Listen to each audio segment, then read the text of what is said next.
Alright, in this video, I'm going to be going through page 149 as well as page 150. Make sure that you have a protractor with you ready, as well as a green pen to mark. If you got the answers wrong, I would suggest that you use the protractor and try measuring it again. Okay, now I have gone through part A as well as part B yesterday. Now you realize that I did not put any answers for estimate, because when it comes to guessing, any answers are possible when you guess, but of course we are talking about making smart guesses. So your answers over here obviously cannot be any numbers bigger than 90. Alright, why? Because 90 is a right angle and this is obviously not a right angle, or smaller than a right angle in fact. So any numbers lesser than 90, this will be a good guess. Same for here. Alright, so I'm not going to get you to mark the estimate so long that you are able to estimate quite correctly. Whether is it more than 90 or less than 90, I'm fine. Alright, I'm more interested in the actual one. So what I'm going to do is I'm going to go through question number C now. Okay, now let's take a look at C. So I said that when we actually measure the angles, we try to turn the papers over so that at least one of the line is flat. Alright, reason being you're able to put your protractor nicely. So let's check. I'm going to use the center to place against the vertex of the angle. Alright, so once I'm done with that, the next thing I'm going to do is to make sure that the baseline meets the line here. Okay, alright, so that's done. Now I have a problem here. If you realize the line that is in the question is not long enough for me to count. So what I can do is I can actually draw this line to make it longer. Alright, this will help me to measure better. Alright, so I'm going to do it again. I'm going to now place the center and the baseline properly. And I'm going to start to count. Okay, if I'm going to zoom in the video so that you can also see it. Alright, now 0 starts from the inner scale. So I'm going to start counting from the inner scale. 0, 10 and so on. Blah, blah, blah, blah, blah. It's 120. Alright, 120, between 120 and 130 is in the middle. So this is 120, 21, 22, 23, 24, 25. The long mark is 125. And then it seems to cross over 125, right? Slightly more than 125. So it's about 126. Alright, now I know that some of you will be asking, is 126 the only answer? Now, in the exam, we will accept a total of 3 possible answers. If the correct answer is 125, in the exam, we will also be able to accept 125 or 124. So basically, you see that the possible answers that we accept in the exam will be +1.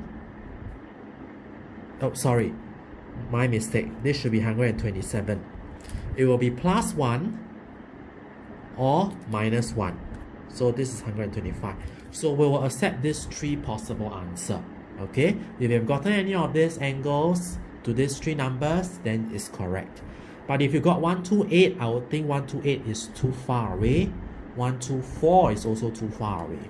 Okay, so these 3 possible answers. Alright, now let's move on to the angle. Let's start out with angle D first. Let's go by alphabetical order. So same thing, I'm going to turn. I have a feeling that this line is not going to be long enough, so let me already start to draw the line to make it longer. Now some of you will be asking, is it okay if I leave the line like that in the exam? Yes, you do not need to erase away the lines. Okay, so the vertex is here. I'm going to start to measure. I'm going to put the center. I'm going to put the baseline and I'm going to start counting from the inner scale, right? Because the 0 is in the inner scale, I'm going to go this way, 0, 10, 20, and so on. Now look, it's going to be 120 something again. 126, 125, sorry. 126, 127, 128, 129. It is about 129 for D. So what I'm going to do is same thing. I'm going to accept 3 possible answers. I will have 1, 2, 8. I can have 1, 2, 9. I can have 1, 3, 0. Okay, so these are the 3 possible answers that I can allow. Alright, now let's take a look at the next one, which is angle E. Alright, this is angle E, so same thing, my protractor and the center and the baseline. I'm going to use the baseline here. You realize I have a habit of using this as my baseline, alright? It's really your habit. Some of you may be using the other way around. You may be using this as the baseline. That's also okay. Alright, that means you'll be using 0 as the outer scale. For me, my habit is I always like to use, alright, it's really up to you. You will give the same answer anyway. Alright, I like to use the 0 here. It's the inner scale again. So 0, okay, let me put properly. This is not properly put, Now it looks like a very nice right angle, isn't it? 0, 10, 20, 0 from the inner scale, and all the way until 90. This is a very obvious answer. It has to be a right angle, 90. And of course, I would accept 89 or I will accept 91 as well. Okay, so that is for angle E. Alright, now you might be wondering, if this is a right angle, shouldn't they be putting this symbol? Remember when we learned last year, we said that if it's a right angle, we label it this way, right? Now, there's a reason why they do not label it this way. Because if they do, then they are telling you the answers, right? They are telling you it's 90. So, they purposely change it to a curve like that so that you don't know that it's a right angle. It looks like a right angle, it is a right angle in this case, but they will not show it in the exam sometimes. Okay, so just take note. Alright, now the last angle will be angle F. So same thing, I'm going to turn the paper, I'm going to move, and I'm going to move my protractor. Center. My baseline. Okay, it looks like my line is not long enough. So same thing, I'm going to draw my F out longer. Alright, so let's put the center and the baseline. It seems to be quite a nice number, alright? My 0 is in the inner scale, so I'm going to start counting from here. 0, 10, 20, 30, 40, and reaches a very nice number, 50, isn't it? Okay, so for F, it's a very nice number. I will put it as 50, but I will also accept if you put 49 or if you put 51 degrees. 3 possible answers. Alright, now next page. That's a little easier because the protractors are already given. So 125 degrees will be from 0 all the way to 125 here. So the angle must be this big one here, right? This angle here. So this angle is either called ABE. Of course, you can always write the opposite, EBA. Okay? That's for 125. Now what about 134? This line, obviously, this angle doesn't obviously give me 134. This one we have already known is 125. Okay, this is 180. No, so let's go the other way around. From 0 to here is 50 something. So it cannot be this angle. How about from 0 all the way to here, 134, right? So this angle is from C to B to D. So CBD, I can also put the opposite, DBC. Alright. Now 180 is easy. Some of you have learned ahead. You know that 180 is another special number.